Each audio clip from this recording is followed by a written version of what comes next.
Create ecological assessments. To add an ecological assessment to your strategic plan, go to the Review and Edit Plan tab on the left navigation panel and select the plan for which you would like to add a ecological assessment. Find your plan, click on the Edit pencil, and you will then have the top navigation panel. Navigate to the Modify Ecological Assessment area, and you will be able to add an ecological assessment. You'll see this green button here that gives you some directions. But simply, all you need to do is give your ecological assessment a name,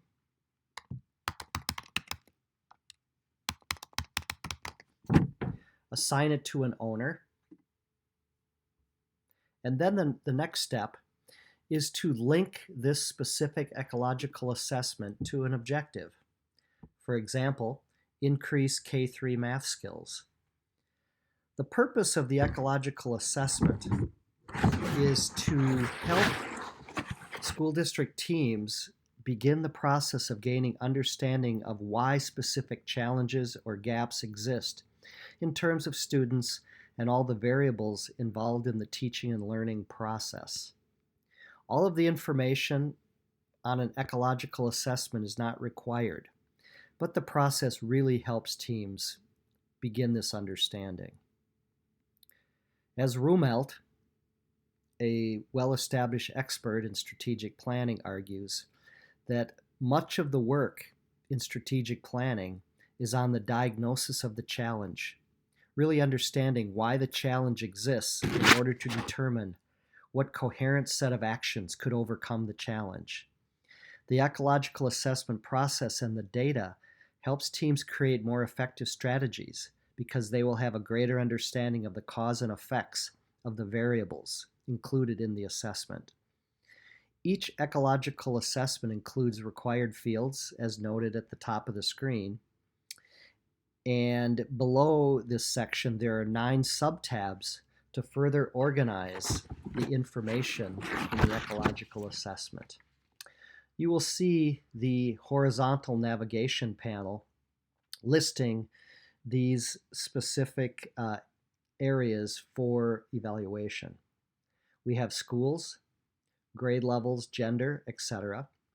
And below are text fields where you can enter information, in this case, related to individual school factors. In this case, some schools may be doing very well with a specific variable.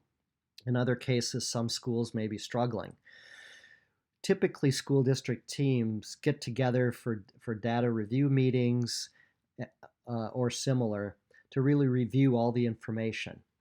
The CISO strategic planning platform gives you the perfect vehicle for gathering all that information. And this information will be available historically for further review. We can also talk about grade level factors. Gender. Simply clicking on the tab will give you a data field for which to enter crucial information. We can also talk about resource allocation. Perhaps in the past, we haven't allocated enough resources, or there are some factors involved with how we would allocate those resources to be most effective. We can also look at school climate variables, and this would be a perfect place to enter in any stakeholder survey findings that would be germane to the development of a strategy. We can consider socioeconomic status factors. We can also consider community perception factors. At the far right is the final tab called the Other tab. This allows school districts to add many more variables that may be under consideration for evaluation.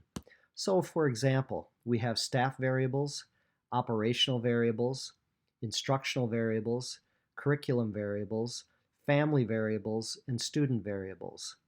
Now, under curriculum, for example, several default fields are available, such as gaps in materials or relevance. However, if we wish to add a specific field for your specific ecological assessment, simply click the Add More Fields, and you can then give your field a name. So for example, under staff variables, maybe we can type attendance. Attendance then becomes a variable for us to enter information for the team regarding staff attendance. In the operational variables area, we could again add any number of fields for which we will conduct an analysis. Once the ecological assessment is done, we can navigate back to the front page of that ecological assessment. And then we must click the Save button. This ecological assessment is now saved, and when we click on that, we will see in the drop-down menu our ecological assessment, where we can go back in and modify any specific information for that ecological assessment.